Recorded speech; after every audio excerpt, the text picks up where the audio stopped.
Yeah, and I'm glad you had mentioned about film and stuff because um, you did some music for Neighbors 2 with Seth Rogen and Zach Efron, right? Yes. Yeah. So is that Yeah. like music that's actually like in the movie, or is it on the soundtrack? It is.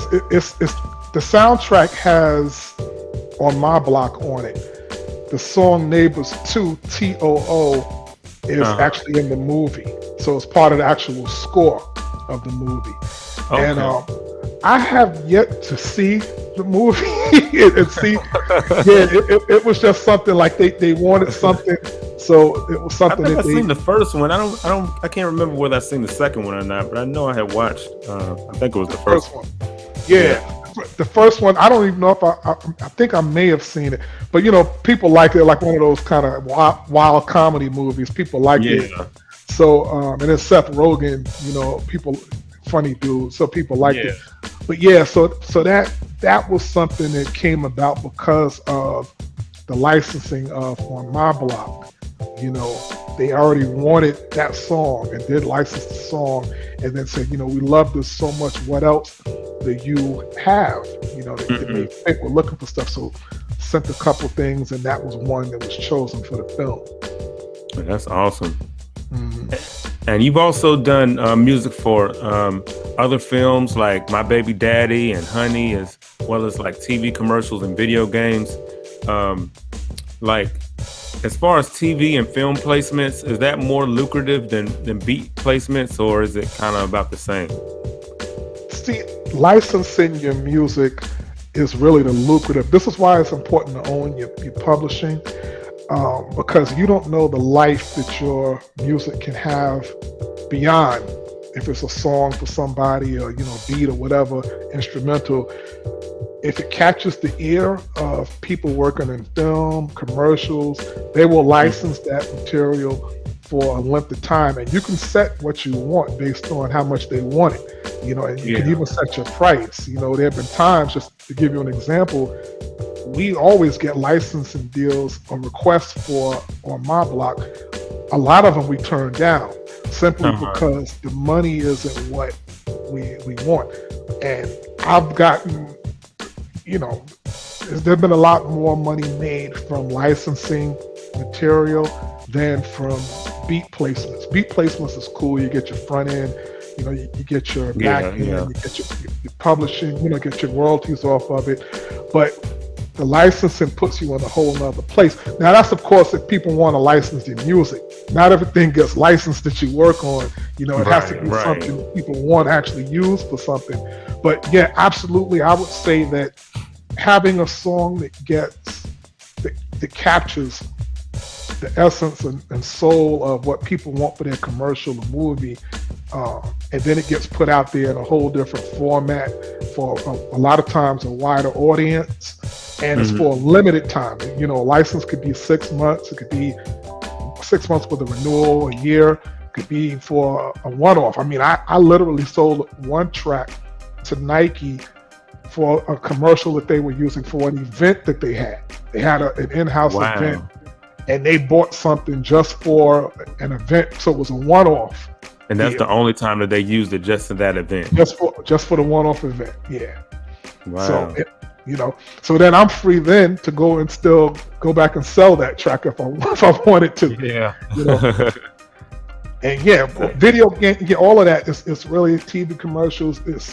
It's a very lucrative area, which is why it's kind of hush mouth. Like a lot of people are looking to work with the latest artist if they can, But the Yeah. reality of it is, there are other areas to make money in the creating beats and making music, and not everybody has to be number one on the Billboard or number one on playlist and Spotify for that to happen, for you to make nice money in music.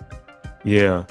And I'd imagine like um what you can price it is that kind of based on of course like how high profile the client is that's asking for it, and also like how long is they want to use it for, That's right. Yes, it's based on both of those things. Certain clients just have the money. Very often when ad campaigns, people are working on ad campaigns, and then they hire music supervisors to find music to go along with the film or the TV commercial. These are like third-party people working for, let's say, like T-Mobile. Yeah. So it's not T-Mobile directly looking for it. It'll be this third-party company that's putting together the ad campaign. And a lot of times they try to lowball you in the beginning because they've been given a budget already. Their budget has already been given to them. So if they can get it for less money, that means they get to keep whatever they don't have to use to secure the music. So once you've been around, that's what the game is, and where how much they can really offer based on the client. Once you hear who the client is, it gives you an idea how much you can request. Right. So absolutely, it depends on, and also the length. One of the other things too, I'm very particular about how the music is used and what it represents, especially in a hip hop format. So I had a discussion with Scarface about on my block. Speaking of on my block, this one particular commercial used the music in a way that made it look like some kids created the music. It showed I think it was a girl on the piano and another kid on a drum machine. So people who don't know the song, which is a lot of people who may not necessarily know the record, we're talking the song is almost 20 years old now. So if you're watching the video, you're watching the commercial, you would think, oh wow, look at that, that's a nice song that these kids made. Right. So it presents the song in a way, it takes away. It's funny, but that people don't think about the image of how the music is being used and the legacy. Part of the reasons why I decided to use my name for production and not something else is because I am concerned about history and being a researcher, the importance of being able for people to connect the dots about what really happened behind the scenes on things. So anyway, that was a long way of answering that question.